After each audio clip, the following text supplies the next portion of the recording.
Ma'am, come up here. Don't walk away. No, no walking. Come over here, okay? Walk upstairs, all right? Let's get out this water area. I don't wanna. I'm scared. You're scared? This is 21-year-old Leah Michelle Day, who survived a horrific accident. But when the police find her, she sets off a chain of events that will change her life forever. All right, let's walk up here. Let's get off this water, okay? Don't run. Slowly walk.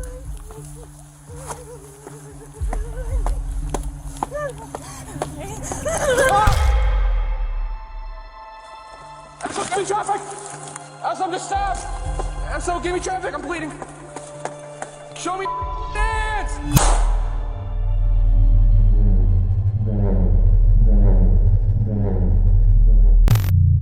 It all started around 11 p.m. on March 23, 2022. Deputies from the St. Lucie County Sheriff's Office were alerted to a car crash in Jensen Beach, Florida.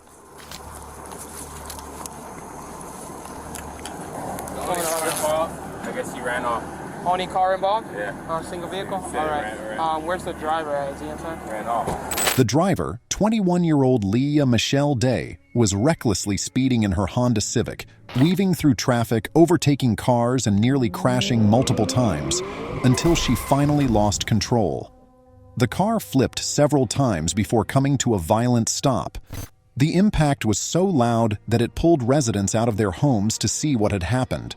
Miraculously, Leah survived and somehow managed to crawl out of the car through the window. Witnesses who called 911 reported something strange. Despite her injuries, the young woman got up and took off on foot. Police rushed to the scene as fast as possible. Anybody see the girl take off? Yeah. All right. What was she wearing? So she climbed out of the car. She was really disoriented, you know. She's like, I need to find my phone. And then I was like, you need to sit down. But she had a cut on her hand. But she was like, I gotta find my purse. And then she wouldn't be like restrained, and she just ran that way. While Deputy Guerrero stayed on the road talking to bystanders, two other St. Lucie County officers were in full pursuit of the suspect. One officer followed a trail of barefoot prints leading down to the water, but Leah had a head start. Meanwhile, Deputy Cody Colangelo jumped into his patrol car, drove about a mile north, and started searching from there. Their plan was simple. Both officers would walk along the beach toward each other, trapping Leah in between so she had nowhere left to run. Sheriff's Office. How we doing? Hi. Did you guys see a girl come down here? We did. Thin, tall, dark hair, walking to the north. Awesome. Thank you. The man you just heard is named Dean. After the case was closed, the police actually tracked him down to get his perspective.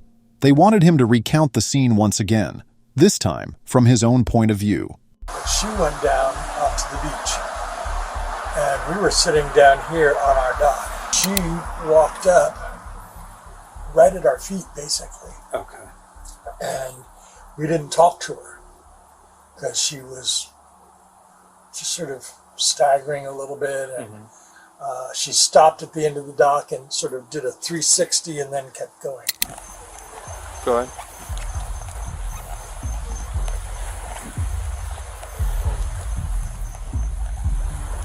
Day 23. Hello. What's going on? Colangelo finally spotted the suspect at the bottom of the stairs. He approached her calmly, trying to help and keep the situation under control. This is where you'll want to pay close attention to Leah's behavior. Man, stop real quick. Possibly 1012, the signal 3 driver. What's going on? I don't know. You don't know? All right. Were you just in a crash?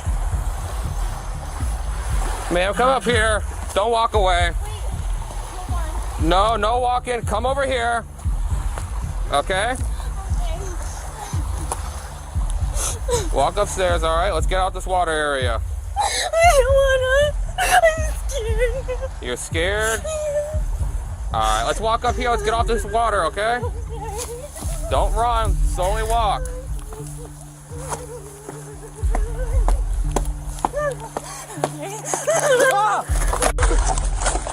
SO, give me traffic! SO, I'm just stabbed! SO, give me traffic, I'm bleeding!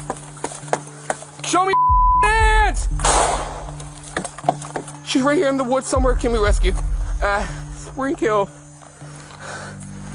In a shocking turn of events, Leah suddenly pulled out a black butterfly knife and attacked Deputy Cody Colangelo, slashing his neck before making a run for it. Colangelo fired a shot in response, but it missed. Realizing the severity of his injury, he immediately pressed his hand against the wound to stop the bleeding and called for help. His partner, who had been searching the area with him, heard the distress call and sprinted toward him.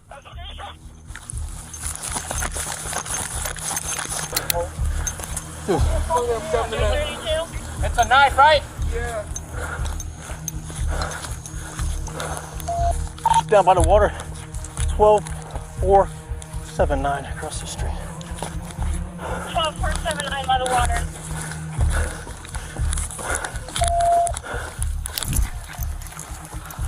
We have her. We don't have her. We don't have her, she's in the water.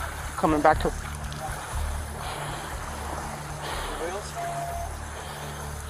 You better come out here and stay on the ground. Get over here. Yeah, we're trying to get her to come back on the water. Get over here. Get over here! Walk to the sound of my voice. You better not have that knife or I'll shoot you right now. Keep going, keep coming. I got her. Yeah. Get on the ground.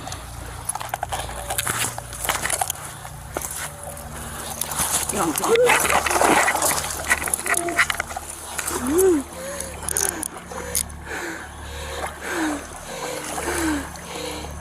I got it. After Leah was taken into custody, 22-year-old Deputy Colangelo was rushed to HCA Lawnwood Hospital for emergency surgery. The knife had struck his carotid artery, one of the body's main blood vessels. The surgeon later revealed that if the blade had gone even slightly higher, he wouldn't have survived long enough to make it to the hospital. The doctor also credited Colangelo's quick thinking, pressing down on his wound, as the key reason he survived. It was the best decision he could have made in that moment. But after her arrest, Leah was immediately taken to St. Lucie Medical Center. Doctors needed to assess her injuries from the crash and determine if she was under the influence of alcohol or drugs. Hey. Hey. Wake up. Do you know where you're at? Huh? Do you know where you're at? I'm Detective Dale with the St. Lucie County Sheriff's Office. Do you know where you're at? Do you know where you're at? What's your name? You okay? What's your first name? After being released from the hospital, Leah was taken in for questioning. The interrogation lasted an hour, with St. Lucie County investigators focusing on one key question. Why did she try to kill a deputy? They wanted to understand why she felt threatened, why she fled the crash scene, and what led her to make such a drastic decision. I'm still trying to figure out why it happened. What made you panic to... Only you can answer the panic. You were there. During the interrogation, Leah remained mostly silent. She answered very few questions, and when she did speak, she revealed almost nothing. Yeah, it was obviously something made you panic. And that's what we're trying to figure out. You know, you don't seem like a bad person, you know. Go around and doing stuff, so something made you panic. And that's what we're trying to figure out.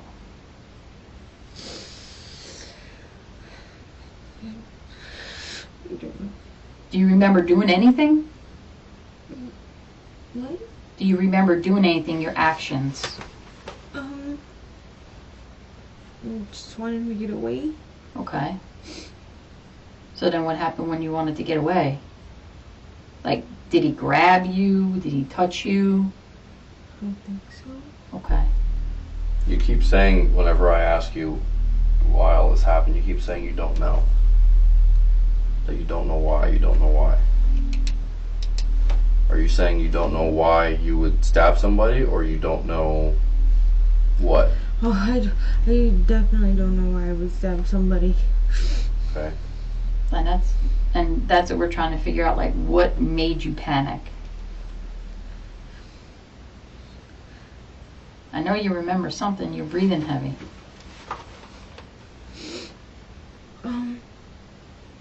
Insurance. I don't have any. You don't have no insurance? Yeah, that's why I panic. Okay. Until this moment, she had barely spoken. But finally, she gave the key clue: insurance. It turns out Leah had a history. Back in December 2019, she was charged with misdemeanor petty theft. Then, in August 2021, she was ticketed for driving without insurance, which led to her license being suspended. So, when the crash happened, she was driving with no valid license and no insurance. Out of fear of going to jail, she ran, without thinking about the real consequences of her actions. So having no insurance, that's what made you run from the vehicle? Yeah. Okay.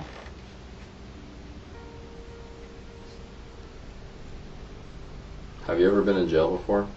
No. No? Okay. So, tonight, were you scared to go to jail because of the car accident? Yeah. Okay. So, you leave the scene of the accident because you don't have insurance and you're scared that you're going to end up going to jail.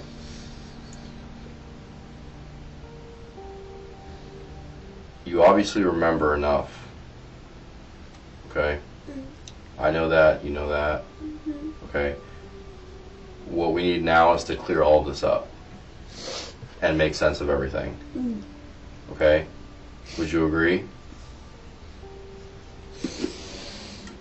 Because right now it's not making sense, because you remember specific things and then you don't remember. So The interaction. help us understand. Just tell me what happened. You're going to feel a lot better. Once you start talking, believe me, you're going to feel better. I know you know more than what you're telling us. I can see it in you. Every time you get to a point, you start breathing heavy.